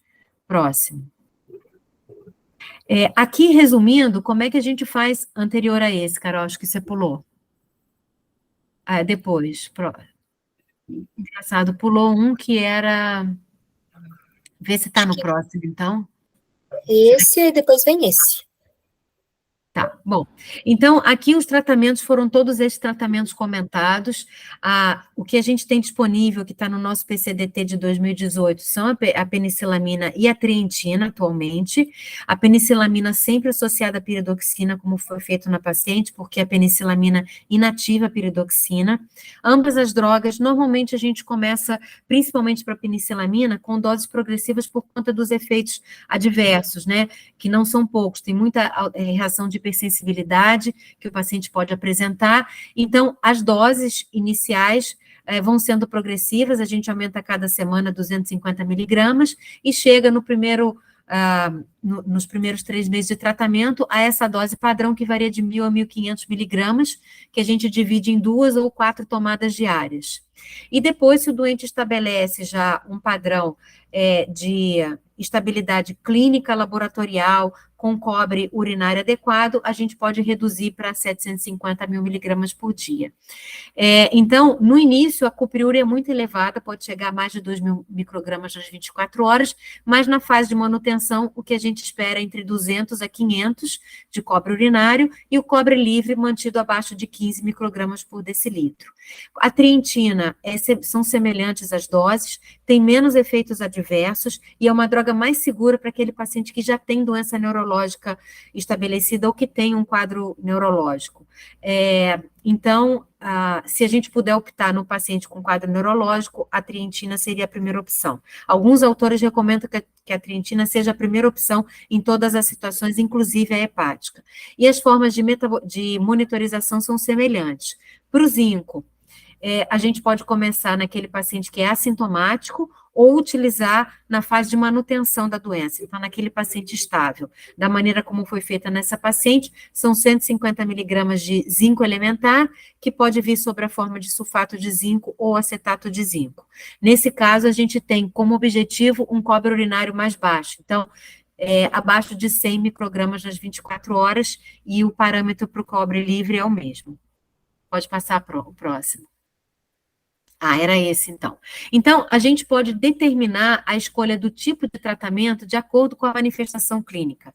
Então, se eu tenho uma doença clínica, uma doença de Wilson confirmada, num paciente assintomático por screening familiar, o objetivo do tratamento nesse paciente é prevenir o acúmulo de cobre. Então, nesse caso, eu posso começar com doses mais baixas dos quelantes e posso usar o zinco como primeira opção, porque nesse caso eu não tenho um acúmulo ainda definido. Agora, se eu tenho uma doença de Wilson estabelecida, o objetivo nesse sentido já com manifestação clínica, o meu objetivo de tratamento é eliminar o cobre e prevenir novos acúmulos. Se o doente vem aqui para o lado esquerdo desse algoritmo com uma doença hepática, a preferência é para quelante. Então, para doença hepática, a gente usa penicilamina ou trientine.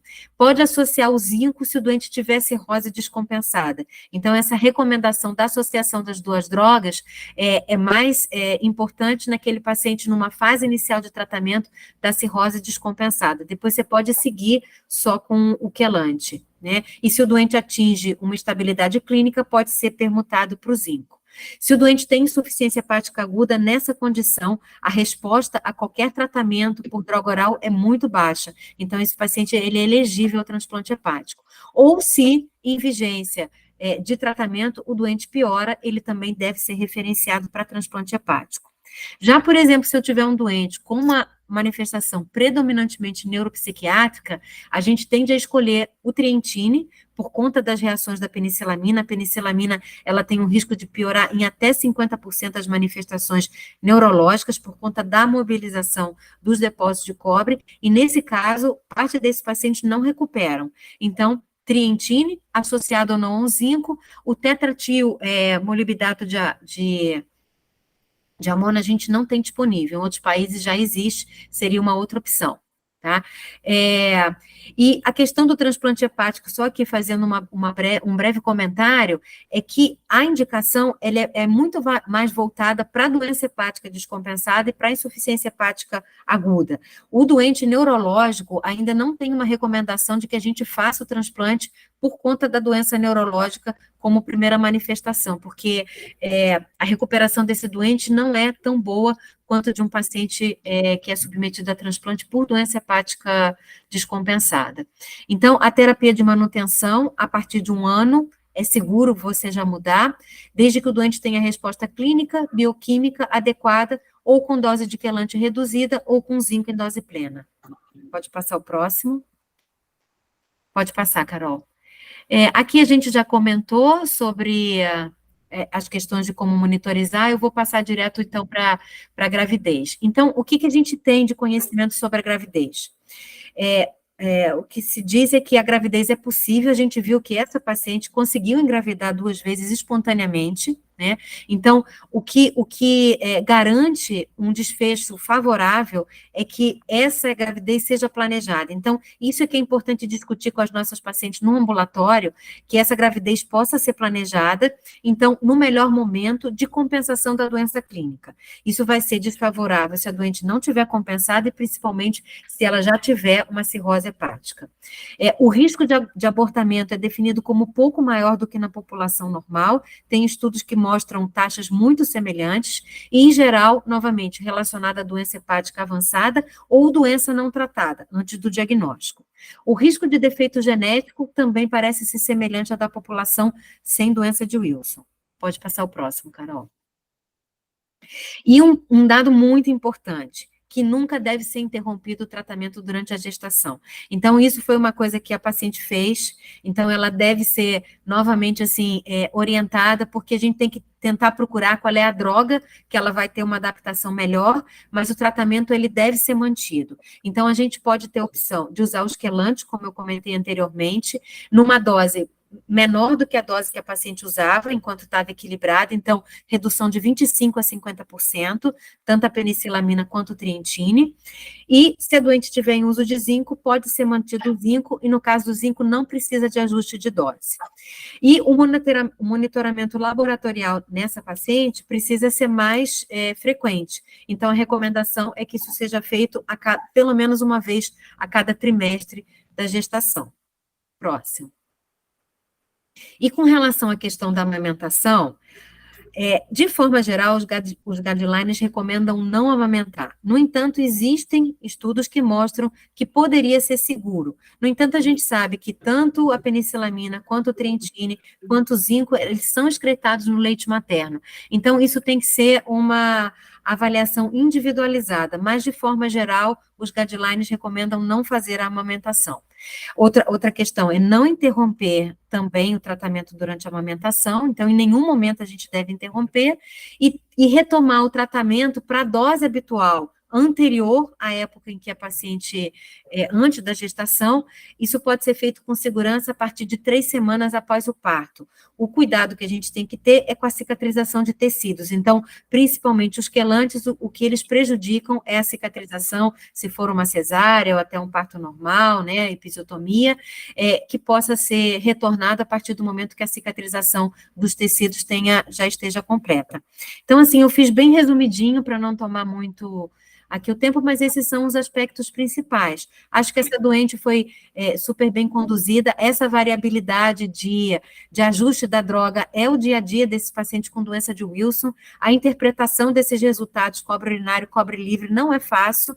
Então, assim, particularmente essa paciente, eu acho que ela está bem, porque ela já tem 10 anos, mais de 20 anos, né, de tratamento, conseguiu agora, né, tá gestante, acredito que está indo muito bem, então, o que foi aí programado para ela, eu acho que é o ideal mesmo, não teria mais nada a acrescentar neste momento da gestação. E fazer essas orientações de que ela precisa manter o tratamento durante a gestação, para o mínimo possível que mantenha ela sob controle.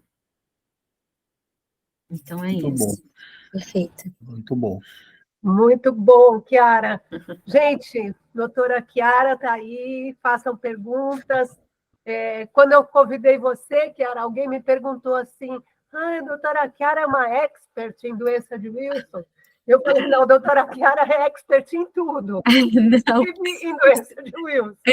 Mas ser expert em doença rara é difícil, né? A gente acaba acumulando um pouquinho mais de experiência porque vê um grupinho, né? Lá no fundão, talvez nesse momento tenha uns 20 doentes no máximo, né? Eles vão se perdendo, alguns falecem, mas é uma doença desafiadora, realmente, né? Então, eu agradeço o convite, Maria Lúcia, gostei muito de participar aqui e vou participar de outros, que já sei que acontece na terça-feira, né? Para a gente ouvir, eu acho que é muito legal. Muito obrigada aí pelo convite, adorei. Muito obrigada, acho que você cobriu todos os aspectos aí da doença de Wilson, né? Nós trouxemos o caso porque ele tinha um foco na gestação, essa paciente engravidou aí, está na 3ª gestação dela, mas eu acho que deu para a gente cobrir aí todos os aspectos clínicos, diagnósticos, as dúvidas que a gente tem, e e é confortável, assim, compartilhar as mesmas inquietudes que a gente É tem com a difícil, doença do Wilson, né? sem Com dúvida. as abordagens laboratoriais e com o acompanhamento. Então, eu acho que foi muito legal. A gente deve ter o mesmo tanto aí também de doença de Wilson, não é muito, então é difícil mesmo a gente ter assim, uma prática muito grande, mas você foi fantástica. Gente, alguém quer perguntar ou falar mais alguma coisa? Doutor Gama? Eu queria fazer uma pergunta para vocês. A gente classificaria ela como uma insuficiência hepática aguda, quando ela internou com aquele AP baixinho, com aquela albumina muito baixa, que logo depois a gente começou a tratar e resolveu biopsiar, e ela era um F2, né? Não dava para ser uma cirrose descompensada, e eu não sei se eu teria respondido tão bem se fosse uma insuficiência hepática aguda. Porque a Carol também colocou que ela andava com as enzimas alteradas já há alguns 3, 4 anos, né, Carol? Eu fiquei pensando que local, dentro das apresentações que a Chiara mostrou, que a gente teria colocado ela, e se a gente listou ela para transplante eventualmente, ela respondeu e a gente desistiu. Não tinha esse relato de listagem, não, doutor. Acho que não. Não foi listada. Acho que não caracterizou, né? Ela não tinha encefalopatia naquele momento, né? Porque, assim, eu acho que por isso não. Mas ela tinha todos os sinais que o cobre estava fazendo a festa no corpo dela, né? Porque disfunção hepática e, na verdade, aquela hemólise, né? Então, tinha uma quantidade, certamente, de cobre livre e, felizmente, ela teve uma resposta boa.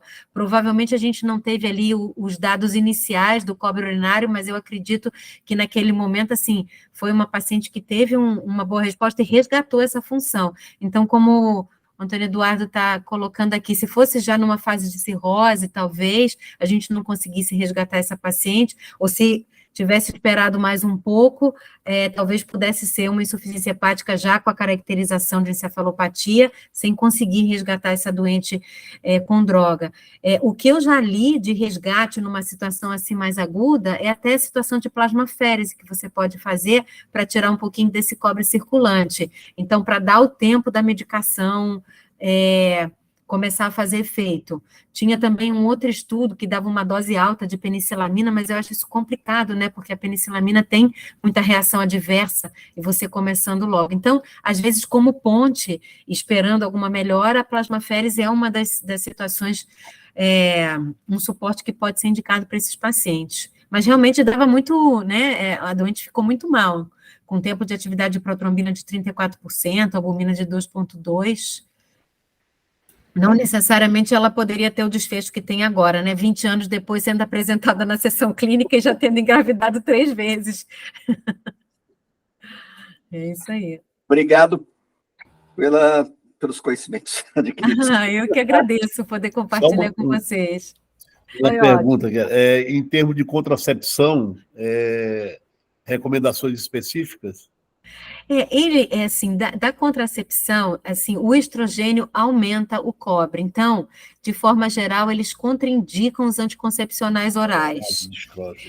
Talvez com progesterona, com o que eles chamam de mini pílula, possa ser utilizado com baixas dosagens. E um conceito que às vezes fica, será que pode o DIU de cobre?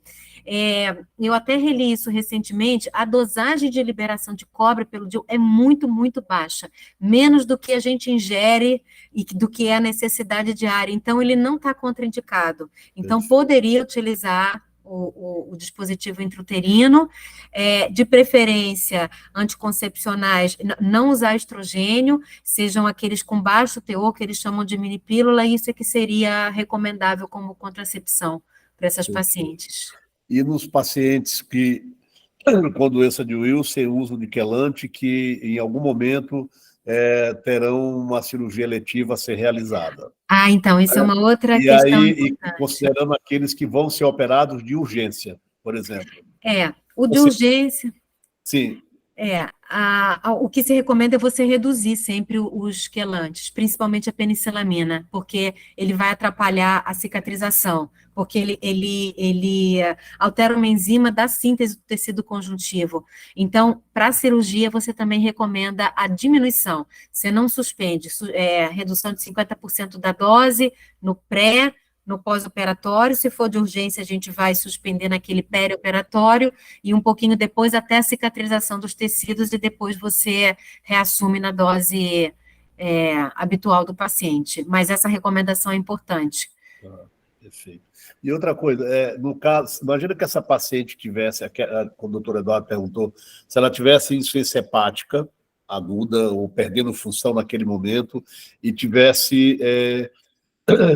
ou talvez uma paciente com uma insuficiência hepática aguda de fato. Sim. Não é? Que você lista imediatamente para o transplante, mas enquanto você aguarda o transplante, se você não puder fazer plasmaférese, você inicia o quelante para essa paciente, você usa aquele score de NASAR que eles citam muito na orientação do tratamento da insuficiência hepática. Enfim. Aquele score é mais para você definir a indicação, né? Quando é acima de 11, se não me engano é esse valor, 11 para maior ou igual a 11, os pacientes têm baixa probabilidade de recuperar, né, com o tratamento clínico. Então, você indica o transplante. Então, ele te ajuda para selecionar o paciente. Agora, um paciente com uma insuficiência hepática aguda, ele dificilmente vai conseguir eliminar a quantidade de cobre que ele precisa com esse quelante. Você não vai conseguir atingir doses altas, porque ele é mielotóxico, tem a questão se o doente pode absorver adequadamente, então são várias questões. Então, esse paciente, se desenvolveu uma insuficiência hepática aguda, fez encefalopatia, ele tem que ser listado. Então, assim, a experiência com o uso da penicilamina é que ela não vai, mesmo que a gente comece, a gente nunca vai atingir em pouco tempo a dose necessária para que ele tenha uma cupriurese adequada. Então, nesses casos, é pouco efetivo, né? Agora, mas a plasmaférese poderia ser um recurso como ponte, né? Porque você tira aquele cobre que está circulando, que está causando hemólise, né? Mais acúmulo no fígado. Então, nesse sentido, poderia auxiliar. Pode ser uma droga como uma terapia de ponte, né? E o importante do transplante é que ele corrige o defeito genético. Então, esse paciente fica curado da doença de Wilson, né? Então, esse é o aspecto interessante. Muito obrigado. Eu que agradeço aqui, poder participar. Obrigada, Chiara. Certamente vamos convidar você em outras oportunidades. Obrigadão. Com todo prazer. Muito obrigada, adorei. Obrigada, doutora Chiara. Obrigada mesmo. Obrigada, Chiara. Obrigada, Carol. Obrigada, parabéns, Carol. Obrigada. Tchau. Tchau.